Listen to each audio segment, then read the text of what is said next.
Pag-aral ng Bantayan. Para Essay Linggo na Mayo 18 tandang bawas 24, 2026. MJil Tanong Ilti Sagot. Tema, paano lalampasan Yenji yung MJil pang-alis?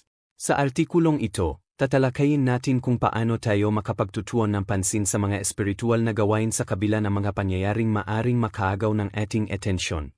Maingat kong inihanda ang artikulong ito para matulungan kayo, lalo na ang ating mga kabataan na gustong magbigay ng komento sa pulong. Kung maraming punto, ibinigay ko ang mga natitirang punto bilang karagdagang komento para sa ibang mamamahayag na mapagkokomentohan. Ang mga komento ay simple, maikli at tama. Kaya, simulan na natin. Tanong 1 tandang bawas 2. Paano maaring maging pang-abala ang isang mahalagang bagay? Sagot, ang isang mahalagang bagay ay maaring maging pang-abala kapag inaalis nito ang ating atensyon mula sa isang bagay na mas mahalaga. Halimbawa, ang isang tawag sa telepono habang nagmamaneho ay maaring mahalaga, ngunit ang pagsagot nito ay maaring makaabala sa isang driver mula sa ligtas na pagtutuon ng pansin sa kalsada. Karagdagang komento, sa buhay, maraming aktibidad ang maaring mahalaga, ngunit ang mga espiritual na bagay ay dapat unahin.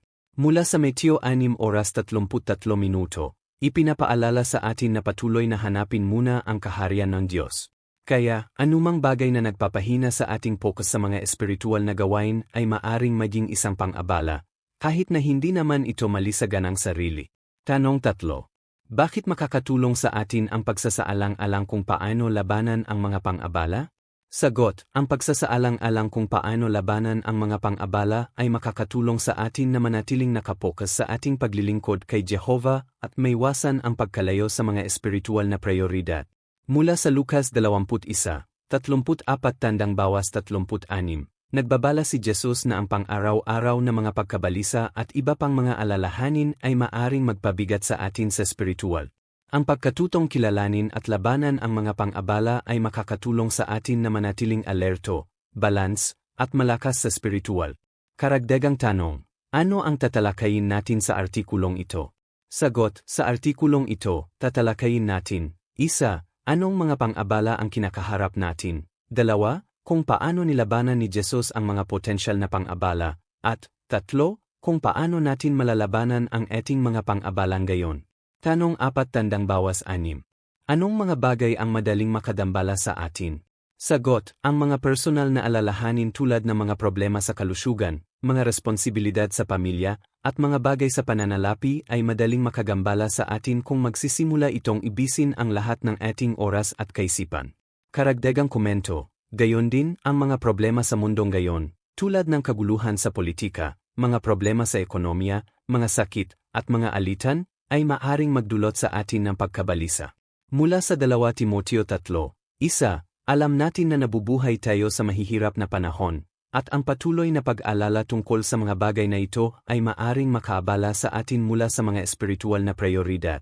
Karagdagang komento, bilang resulta ng mga problemang ito, maaring subukan ng ilan na takasan ang stress sa pamamagitan ng labis na pagtutuon ng pansin sa libangan o libangan, na maaring unti-unting makaabala sa kanila mula sa mga espiritual na aktibidad at pagsamba. Tanong 7. Ano ang maaring nakaabala kay Jesus? Sagot, maaring naabala si Jesus ng mga problemang panlipunan at pampulitika, ang pagdurusa ng mga tao, at mga pagkakataon para sa kapangyarihan at katanyagan. Gusto pa nga siyang gawing hari ng mga tao dahil sa kanyang mga himala, gaya ng ipinapakita sa Juan 6:14, 15. Karagdagang komento. Tinukso rin siya ni Satanas gamit ang makamundong pamamahala, ayon sa Mateo 4:8, at minsan siyang hinikayat ni Pedro na iwasan ang pagdurusa at pumili na mas madaling landas. Ang lahat ng ito ay mga potensyal na pang-abala mula sa pangunahing atas ni Jesus. Tanong 8. Paano nilabanan ni Jesus ang mga potensyal na pang-abala?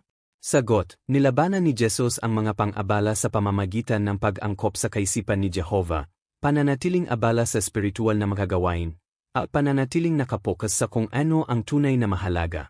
Tinanggihan niya ang mga tukso ni Satanas at hindi na impluwensyahan ng pangjijipit mula sa iba, kahit na mula sa malalapit na kaibigan. Nanatiling determinado si Jesus na tuparin ang layunin ni Jehovah para sa kanya. Tanong 9. Ano ang ibig sabihin ng patuloy na pag-unawa kung ano ang kalooban ni Jehovah? Efeso 5:17. Sagot, nangangahulugan ito ng pagkatuto na mag-isip na katulad ni Jehova at pag-unawa sa kung ano ang nakalulugod sa Kanya. Mula sa Efeso 5:17, hinihikayat tayong patuloy na unawain ang kalooban ni Jehova sa pamamagitan ng pagbabasa at pagbubulay-bulay sa Kanyang salita. Karagdagang komento, habang nagiging pamilyar tayo sa kaisipan ni Jehova at hinahayaan itong gumabay sa ating mga desisyon, mas nalalaman natin kung ano ang gusto niyang gawin natin, kahit na sa mga sitwasyong hindi espesipikong binanggit sa Biblia. Tanong 1-0. Paano natin matututunan ang tungkol sa paraan ng pag-isip ni Jehova? Sagot, matututuhan natin ang paraan ng pag-isip ni Jehova sa pamamagitan ng pag-aral ng Biblia at pagbubulay-bulay kung paano niya nakitungo sa mga tao. Habang binabasa natin ang mga ulat sa Biblia, mahari nating tanungin ang ating sarili kung ano ang itinuturo nito sa atin tungkol kay Jehova at kung paano nito mahuhubog ang ating pag-isip. Mula sa awit 143, 1-0, maaari rin tayong manalangin kay Jehova na turuan tayo na gawin ang Kanyang kalooban at tulungan tayong mag-isip na gaya niya. Tanong 11. Ano ang gusto ni Jehova para sa atin? Sagot, nais ni Jehova na manatili tayong alerto sa spiritual at maiwasan ang pagkagambala o pagkalugmok ng pagkabalisa. Mula sa Mateo 24:44, nais niyang manatili tayong handa para sa katapusan ng sistemang ito. Karagdagang komento, ayaw din niyang mabigo tayo ng mga alalahanin tungkol sa pang-araw-araw na buhay. Gaya ng ipinapakita sa awit 55, 22 at Kawikaan 3, 5-7, inaanyayahan tayo ni Jehova na umasa sa Kanya para sa karunungan, patnubay, at lakas upang maharap ang ating mga hamon. Tanong 12. Ano ang isang paraan upang makayanan natin ang pagkabalisa tungkol sa mga pangyayari sa mundo? Mateo 5:3. Sagot, ang isang paraan upang makayanan ang pagkabalisa ay ang manatiling abala sa spiritual na mga gawain mga aktibidad. Mula sa Mateo 5:3, natututuhan natin na masaya tayo kapag natutugunan natin ang ating espiritual na pangangailangan. Magagawa natin ito sa pamamagitan ng pag-aral ng Biblia, paglapit kay Jehova, at pananatiling aktibo sa sagradong paglilingkod. Ang pagtutuon ng pansin sa mga espiritual na bagay ay nakakatulong sa atin na maiwasan ang labis na pagkabalisa tungkol sa mga pangyayaring hindi natin kontrolado. Tanong 13. Paano natin magagamit ng husto ang ating oras? Sagot, ginagamit natin ng husto ang ating oras sa pamamagitan ng paggamit nito pangunahin na para sa mga espiritual na gawain at pag-iwas sa mga bagay na maaring makagambala sa atin. Mula sa Efeso 5:15, 16 na, hinihikayat tayong gamitin ng matalino ang ating oras dahil ang mga araw ay kritikal. Karagdagang komento, kabilang dito ang paglimita sa pagkakalantad sa mga negatibong balita na maaring magpahina ng loob natin at sa halip ay manatiling nakatuon sa pagsamba, pag-aral ng Biblia, at ministeryo. Mapapalawak din natin ang ating paglilingkod sa pamamagitan ng paggawa ng mga pagdalaw muli at paghahanap ng mas maraming pagkakataon upang matulungan ang iba na matuto ng katotohanan, gaya na nabanggit sa 1 Timoteo 2:4. Tanong 14 na. Sa anong paraan nakakatulong sa atin ang pananatiling abala sa mga espiritual na gawain? Sagot, ang pananatiling abala sa mga espiritual na gawain ay nakakatulong sa atin na mapanatili ang isang balanseng pananaw sa mga pangyayari sa mundo at manatiling matatag sa espiritual. Karagdagang komento, sa halip na madaig ng mga problema sa politika, ekonomiya, o kalusugan, nakikita natin ang mga ito bilang katuparan ng hula sa Biblia. Nakakatulong ito sa atin na manatiling kalmado, may kumpiyansa, at nakapokus sa layunin ni Jehova, na nagtitiwala sa Kanya na tutulungan tayo sa mga kahirapan. Tanong 15. Ano ang magagawa natin sa pamamagitan ng pagiging matinong pag-isip? 1 Pedro 4:7. Sagot, ang pagiging matinong pag-isip ay nagbibigay daan sa atin na manatiling balanse at malinaw na makita kung ano ang tunay na mahalaga.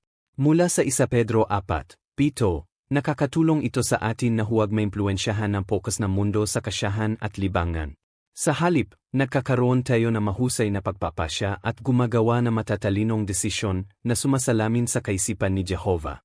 Nakakatulong ito sa atin na mapanatili ang mga espiritual na prioridad at maiwasan ang pagkagambala sa paglilingkod sa Diyos. Tanong 16 na.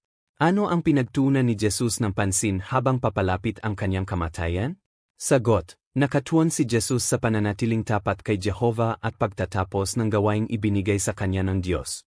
Kahit sa kanyang mga huling oras, nanatili siyang alerto sa spiritual at determinado na gawin ang kalooban ng Diyos. Tanong 17.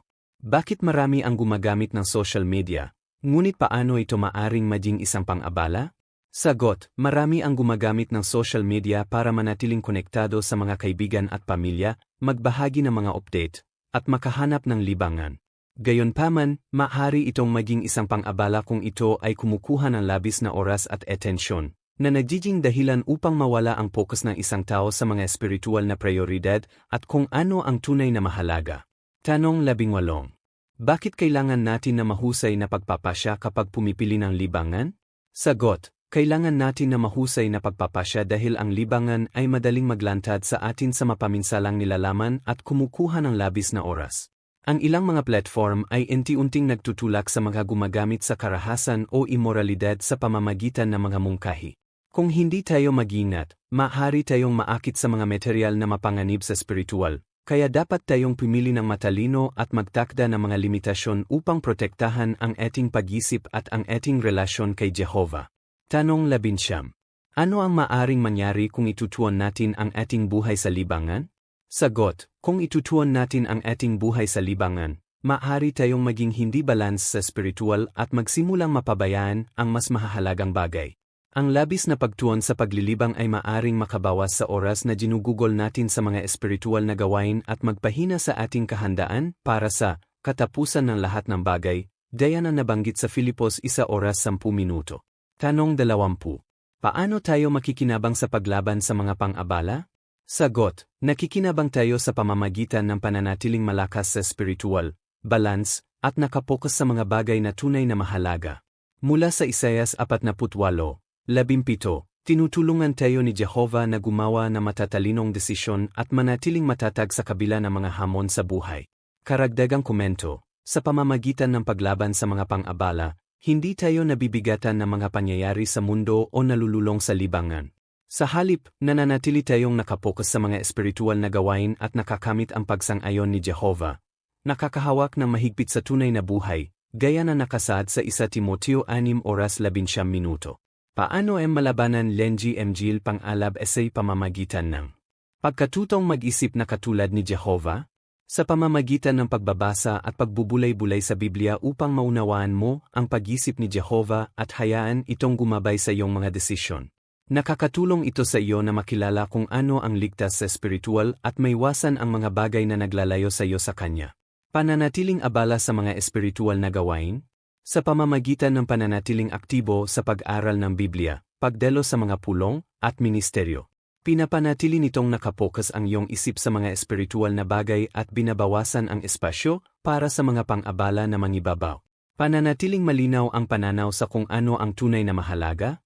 Sa pamamagitan ng pagtatakda ng wastong mga prioridad batay sa mga pamantayan ni Jehovah, hindi sa mga pamantayan ng sanlibutan. Makakatulong ito sa iyo na maiwasan ang labis na pagbibigay din sa libangan, mga alalahanin, o mga di mahahalagang gawain at manatiling nakapokus sa paglilingkod kay Jehovah. Salamat sa panonood.